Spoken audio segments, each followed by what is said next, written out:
With Melee Summit 14 happening this past weekend, Smash Ultimate understandably took a bit of a backseat. But that doesn't mean Ultimate was without a major to sate our hunger. The Kyushu region of Japan hosted Kowloon 3, its first major tournament. It came with huge implications, both as Japan's last major of the year and as one of the last big stops on the Smash World Tour. Let's dive in. This tournament wasn't just any other Japanese major. When thinking of amazing crowds, Japan is probably not the first place you think of. But the electrifying atmosphere with both the commentators and the crowd seemingly having the time of their lives turned what could have been just another tournament, at least considering the character pool, into an awesome experience.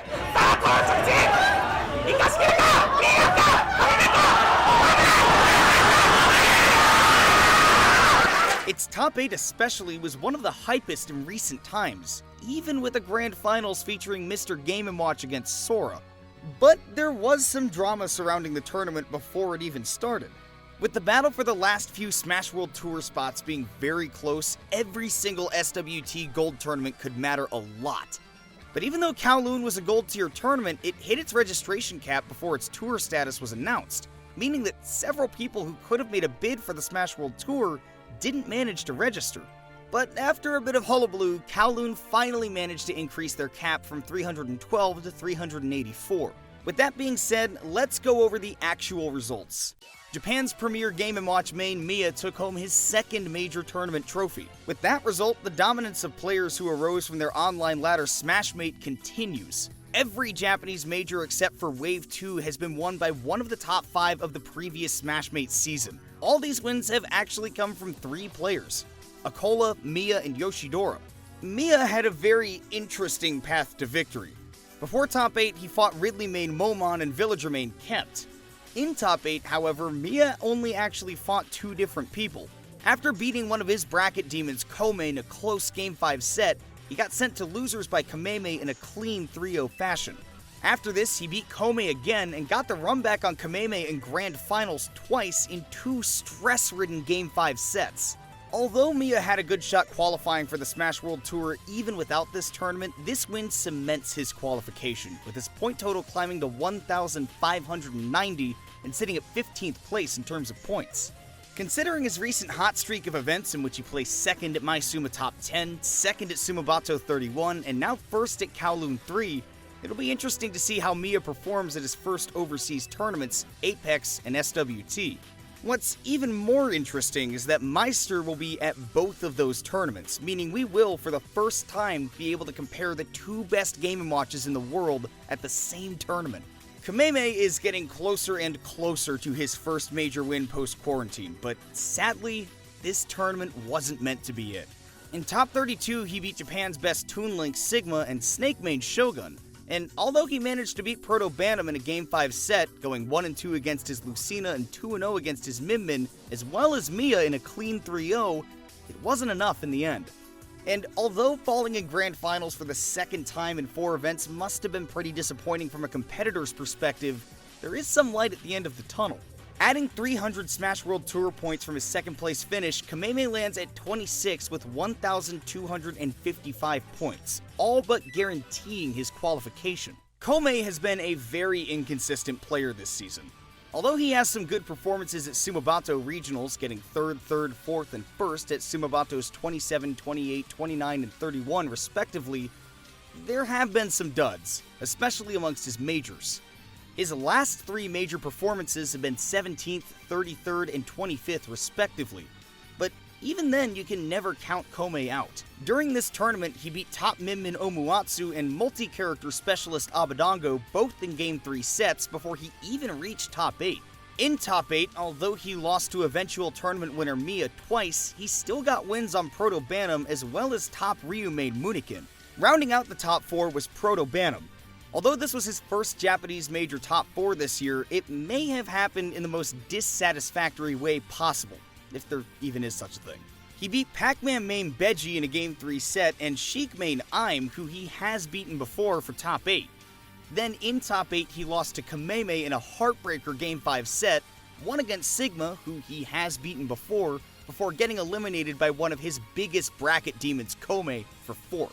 Something that is very interesting, and which might somewhat explain the discrepancy between Proto's Japanese and North American results, is his Min Min win rate.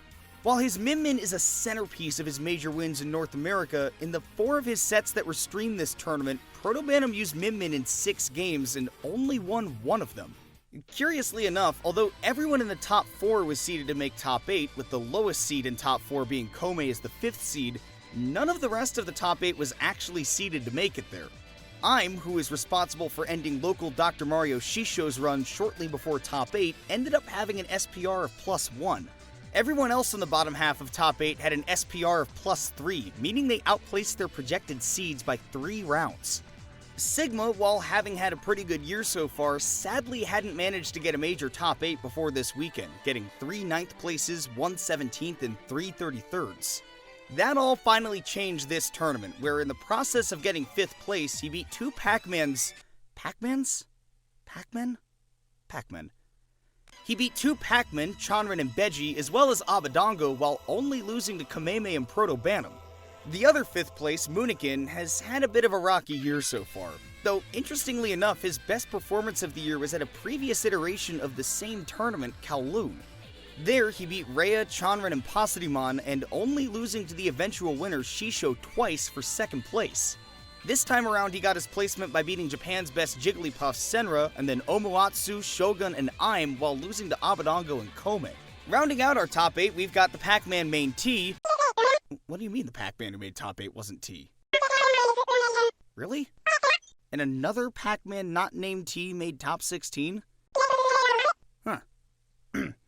Well, the biggest surprise of this top 8 was definitely the Pac-Man main Beji, which, by the way, is Japanese for vegetables. After nearly beating ProtoBanham, he beat Japan's best ice climbers, Futari no Kiwami, as well as kept before losing to Sigma for 7th. But what was most surprising about him was his playstyle. While we're mostly used to T's Pac-Man, which has a very setup-based playstyle, with his most used bonus fruits being Galaxian and Bell, Beji's playstyle couldn't be more different. He is much more of a rushdown Pac-Man, with his most used fruits being the orange, with which he finished some pretty sick edgeguards, and the key, which he used to open up plenty of opportunities! I'm very sorry. One of the most important runs this tournament was kept. Although his individual wins apart from Shisho weren't that impressive, the actual sets aren't what's so important. Since the beginning of September, Kept apparently started caring to get into Smash World Tour, being one of the only people to actually fulfill the world part of Smash World Tour. In the past 2 months, he's traveled to South Korea, Austria, and Puerto Rico for Uprising, VCA, and First Attack respectively. Not only that, he's also trying to grind silver events, with him once entering 4 events in a single week. And while he has by no means guaranteed his spot, a 9th place here means that he's currently in 27th place, currently putting him in the qualification zone with just 2 buffer spots. And with there being less than 2 weeks left for Smash World Tour events, with Apex 2022 being the cutoff and only 2 more gold events happening, chances are high that his efforts were enough. The other most interesting run came from Kirby main Mugyu. Mugyu wasn't just seeded to go 0-2, he was literally the last seed of the tournament, 362 out of 362. That's what you get for playing Kirby. But not only did he go 5-2, getting 33rd at the tournament, he also made the biggest upset of the weekend, beating villager main Roki 2-1 before top 128 had even started. In the end, he had an SPR of +6 and a combined upset factor of 17. Apart from Mugyu's run though, this tournament was relatively quiet in terms of big upsets. There were only 4 upsets of upset factor 5 or higher. The big ones were these. Chanran, Kyushu's premier Pac-Man main, got upset by Marcos, a Rob main, in an upset factor of 6. Marcos actually had a pretty good run himself, tying Mugyu's +6 SPR, although he didn't have quite the same amount and quality of upsets. Now these next 2 players might seem familiar. At the last big Japanese major, Maisuma Top 10, these 2 were among those to suffer some of the biggest upsets. Sumasuto, projected to make top 8, suffered an upset of UF7, the 2nd biggest of the tournament, losing to Ikaki, a Greninja main. The other person is top Captain Falcon player Jogibu, who lost to, Noob Gorilla. Sure, in an upset factor of 5 to fall at 33rd. Excuse me for dropping in. And although this is very likely the last Japanese major this year, that definitely doesn't mean we won't see any more Japanese players at majors this year. Apart from the huge upcoming December events of Main Stage, Smash World Tour, and the Panda Cup Finale, we'll see some of these competitors again very soon, some as soon as next week.